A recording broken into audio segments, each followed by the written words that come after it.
All right, ready to level up your thinking. I think we've got just the thing for you. Ooh, I'm intrigued. Lay it on me. Let's talk about falsifiability. Falsifiability. Okay, that's a mouthful. Yeah, it is a bit of a tongue twister, but stick with me. All right, I'm all ears. What's so special about this falsifiability thing? Well, think of it like a superpower, especially if you're all about self-improvement. Oh, now you've got my attention. Mhm. Superpowers and self-improvement, that's my jam. It's like having this built-in BS detector for any idea you come across.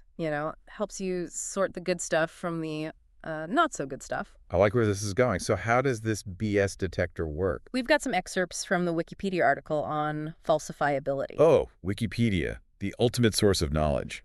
But fair warning, those articles can get pretty dense. No worries, we'll break it down. It all starts with this philosopher of science, Karl Popper. Karl Popper, all right, what's his deal? He was basically trying to figure out what makes something truly scientific, not just someone's opinion or wishful thinking. So, like, what separates hard facts from fluffy ideas? Exactly. And he came up with this idea that for something to be truly scientific, it needs to be testable. Testable. Makes sense. You got to be able to put it to the test. But here's the kicker. It can't just be testable in a way that confirms it. It needs to be testable in a way that could actually prove it wrong. Oh, so you're not just looking for evidence that supports it.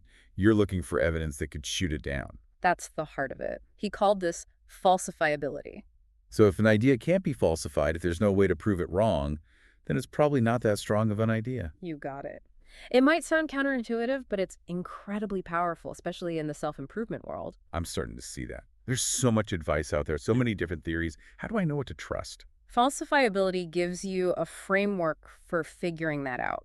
It's like before you buy into an idea, you ask yourself, What would it take to prove this wrong? exactly. If you can't even imagine what kind of evidence would disprove a claim, it's probably not a very solid claim to begin with. So it's about approaching things with a healthy dose of skepticism, not just taking things at face value. Exactly. And that can be a game changer when it comes to making better decisions, especially in your personal life. All right, I'm starting to get the theory, but could you give me a real-life example? How does this work in practice? Sure. Let's say you come across a self-help book that promises to eliminate all stress from your life. Just follow their method and bam, no more stress. Okay, honestly, that sounds pretty tempting. Who wouldn't want a stress-free life? Right. But before you buy into that promise, put on your falsifiability hat. Right, my falsifiability hat is on. What am I looking for? Ask yourself, what would it take to prove this claim wrong? So if I try their method and I'm still stressed, does that mean the method doesn't work? That's one way to look at it. Or maybe you ask, is there any way to measure my stress levels to see if they've actually gone down? I see. So if the author just says, well, you must not have been doing it right, that's kind of a red flag, because there's no way to disprove that. Bingo, you nailed it. A falsifiable claim would be something like, this method will reduce your stress levels by at least 20%, as measured by this specific test. Oh, so you're looking for specific, measurable outcomes that you can actually track. That's what makes it testable and, more importantly, falsifiable. This is making me realize how often we accept things without really questioning them. We just kind of go along with what sounds good or what we want to believe. It's a common trap, but falsifiability gives you a tool to break free from that. So it's like a mental shield against bogus claims and wishful thinking. But what about beliefs that are less clear-cut, like being kind to others makes you a better person? How do you even test that? That's a great question, and it highlights how we can apply this concept to all areas of life, not just hard science. So it's not always about conducting a literal experiment. It's more about having that critical thinking mindset. Precisely. It's about asking, what are the potential weaknesses in this idea? What evidence might challenge this belief? So for the kindness example, you might ask, well, what does better even mean? And are there situations where being kind could backfire? You got it. By asking those kinds of questions, you're engaging in the spirit of falsifiability.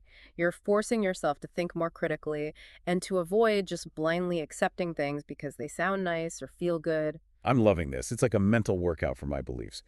Now, the Wikipedia article also mentioned something called basic statements. What are those all about?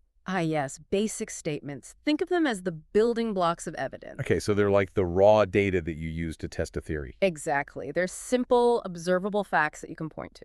So in the stress reduction example, a basic statement might be, I measured my stress levels before and after trying the method, and they didn't budge. Perfect example. It's grounded in a specific observation, and it directly relates to the claim being made.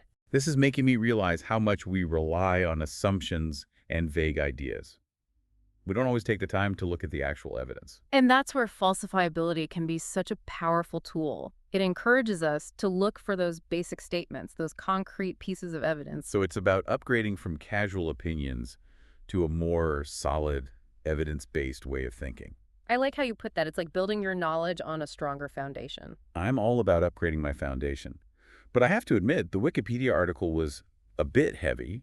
They talked about the logic of science versus the actual methodology of science, and I kind of got lost there. Yeah, that can get a bit abstract. Let me try to put it simply. Please do. Think of the logic of science as the ideal way science should work in theory.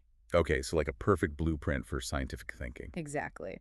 But then there's the methodology of science, which is how science actually happens in the real world. And I'm guessing it's not always as neat and tidy as the theory. Right. In the real world, things can get messy. There are always limitations to what we can observe. Our instruments aren't perfect, and sometimes we even make mistakes. So it's like the difference between having a perfect recipe and actually trying to bake a cake in your kitchen. There are always unexpected variables. That's a great analogy, and Popper himself acknowledged this. He knew that even if a theory is falsifiable in principle, it might be tough to disprove it in practice. But the key is that the possibility of being wrong is always there. That's what keeps us honest, keeps us pushing for better evidence. Absolutely. And ultimately, that's what leads to more reliable knowledge. This is giving me a whole new way of looking at information. It's not just about finding stuff that confirms what I already believe. It's about actively seeking out evidence that could challenge my beliefs. Now you're getting it. That's the spirit of falsifiability in action. And here's the exciting part. You can apply this to pretty much any area of life, not just science. Okay, you've officially piqued my curiosity. How can we use this to level up our self-improvement game? That's exactly what we'll dive into next. Get ready to apply this superpower to your personal growth journey. So we've talked about how scientists use this whole falsifiability thing. Yeah, it's a pretty neat concept. But you might be thinking, okay, that's great for science, but what's in it for me? How does this help me on my self-improvement journey? You read my mind. How do I actually use this to, level up my life? It all starts with getting a little curious, a little skeptical even, about the things you believe in. So not just blindly accepting everything I read in self-help books or hear from motivational speakers. Exactly. You got to put those beliefs to the test. Ask yourself. What would it take to prove this wrong? You got it. Or even, what if this isn't entirely true? Because let's be real, there's a ton of self-improvement advice out there that sounds good but doesn't always deliver. Oh, absolutely.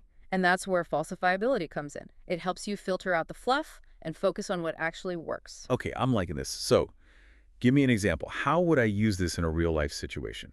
Let's say you're struggling with procrastination. Ooh, yeah, that's a big one for me. A lot of people think procrastination is all about laziness or lack of willpower. Yeah, I've definitely felt that way about myself. It's like, come on, just get it done. But what if we put on our falsifiability glasses and take a closer look at that belief? All right, my falsifiability glasses are on. What am I looking for? Ask yourself, are there any situations where people procrastinate even if they're not lazy? Interesting question. Well, think about students who cram all night before a deadline. They're definitely not lazy, but they're still procrastinating. Exactly. Or what about when you put off something you're actually excited about, like planning a vacation or starting a new hobby? It's not laziness, it's something else. That's so true. I've totally done that before. I get all excited about a project, but then I keep putting it off. Which suggests there might be other factors at play, right? Maybe fear of failure, perfectionism, or just feeling overwhelmed. Yeah, those all sound familiar. By using falsifiability, you start to see beyond those surface-level explanations and get to the root of the problem. It's like I've been wearing these procrastination equals laziness glasses for so long, I didn't even realize they were distorting my view. And once you take those glasses off, you can start exploring different solutions. Instead of beating yourself up for being lazy, you can try techniques for managing anxiety or breaking down those big tasks into smaller, more manageable chunks. This is making me realize that falsifiability isn't just about debunking things. It's about opening up to new possibilities. Exactly. It's about becoming more flexible in your thinking and less attached to beliefs that might be holding you back. I love that. So it's not about finding the right answer. And sticking to it forever. Nope, it's more about being open to new information and constantly refining your understanding. Now, earlier we talked about how sometimes even unfalsifiable statements can be useful in science. Hmm. Does that apply to self-improvement too? It seems like with personal growth, you really want to focus on stuff that you can actually test. You're right, but there's a bit of a twist here. Sometimes the most powerful beliefs in self-improvement are about values or guiding principles. Okay, I'm intrigued. What kind of beliefs are we talking about? Think about the statement, it's important to treat others with respect, even when they disagree with you. You can't really do an experiment to prove or disprove that. Yeah, that's more about a moral code or a way of interacting with the world. Right. But even though it's not strictly falsifiable, it can still be incredibly useful. It's like a compass that helps you navigate life's tricky situations. That's a great way to put it. And while you can't directly test these types of beliefs, they can often be supported or challenged by other beliefs that are falsifiable. So it's like a network of ideas, all interconnected, where even the unfalsifiable ones can be influenced by evidence. Exactly. The more you practice this kind of thinking, the better you'll become at figuring out which beliefs are worth holding on to and which ones might need a little tweaking. So it's not about becoming a cynic and rejecting everything you can't scientifically prove. Not at all. It's about developing a more nuanced and sophisticated way of evaluating information and beliefs. This is really making me think differently about self-improvement. It's not just about following every piece of advice out there. It's about being more discerning, more critical in my thinking. That's the key. True self-improvement isn't about blindly accepting things. It's about being an active participant in your own growth. Always questioning, always experimenting, and refining your understanding of what works best for you. I love that. It's about becoming more self-aware and ultimately more effective at reaching my goals. Absolutely. And here's another important point. Applying falsifiability in your life isn't about achieving absolute certainty. Oh, so it's not about finding the one right answer and then clinging to it forever. Nope. It's more about embracing uncertainty, being willing to change your mind, and continuously updating your beliefs as you learn and grow. That makes a lot of sense. It's like having a growth mindset, always seeking new information and being open to different perspectives. You got it. And that's essential for anyone who's serious about self-improvement. It lets you adapt and evolve in ways you couldn't if you were stuck with rigid beliefs. I'm starting to see how powerful this concept can be. It's like a secret weapon for anyone who wants to break free from those limiting beliefs and reach their full potential. But honestly, it's a lot to take in. Any advice on how to actually start using this in my everyday life? I'm glad you asked. We'll explore some practical tips and strategies in the next part of our deep dive. Can't wait. This is getting really interesting. All right, we've covered a lot of ground with this falsifiability thing. Yeah, it's a pretty deep concept. But how do we actually put it into practice? Yeah. Like in our daily lives, especially when it comes to self-improvement. Well, it's all about cultivating that mindset. Mindset. Okay, what kind of mindset? A mindset of curiosity and a healthy dose of skepticism. Skepticism. So like not just believing everything I hear. Exactly. Even if it sounds really appealing. Or, especially if it's something you've believed for a long time, those deep-seated beliefs. Right, those can be tough to shake. So how do we start questioning those beliefs? One practical way is to think in terms of if-then statements, like a little experiment. If-then statements. Okay, give me an example. Let's say you believe that waking up early makes you more productive. Oh, yeah, I've heard that one a lot. To test that belief, you could frame it as an if-then statement. If I wake up at 5 a.m. every day for a week, then I will complete more tasks than I normally do. So you're setting up a little challenge for yourself. Exactly. You're putting that belief to the test. And the key is to be honest with yourself about the results. So if I try waking up early for a week and I'm not any more productive, then maybe that belief needs some adjusting. Right. Maybe it's not true for you, or maybe there are other factors involved. But at least you're gathering some real-world evidence. That makes sense. But a lot of self-improvement stuff is about mindset, right? Like positive thinking or visualization. How does falsifiability apply to those kinds of beliefs? Those can be a bit trickier to test, but you can still use a similar approach. Okay, so walk me through it. Say you believe that visualizing yourself achieving your goals will increase your chances of success. Yeah, that's a popular one. But how do we make that falsifiable? You could try a little experiment.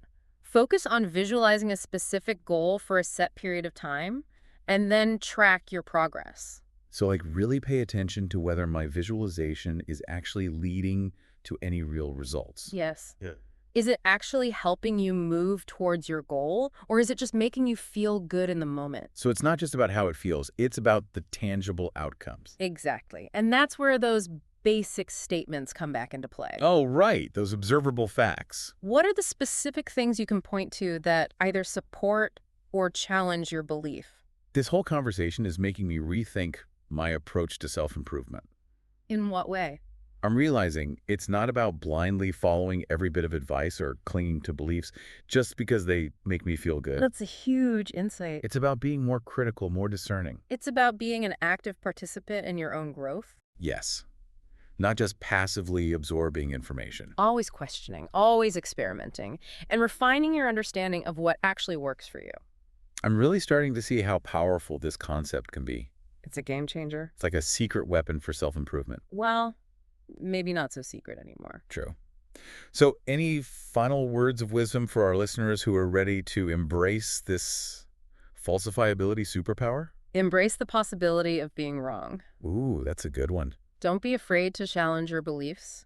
It's not a failure. It's an opportunity to learn and grow. The more you practice this, the stronger your critical thinking skills become.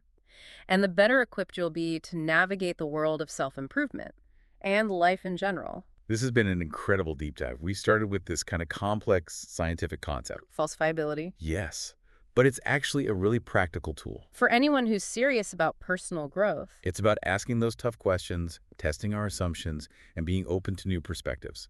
It might just change your life. Thanks for joining us. It's been a pleasure.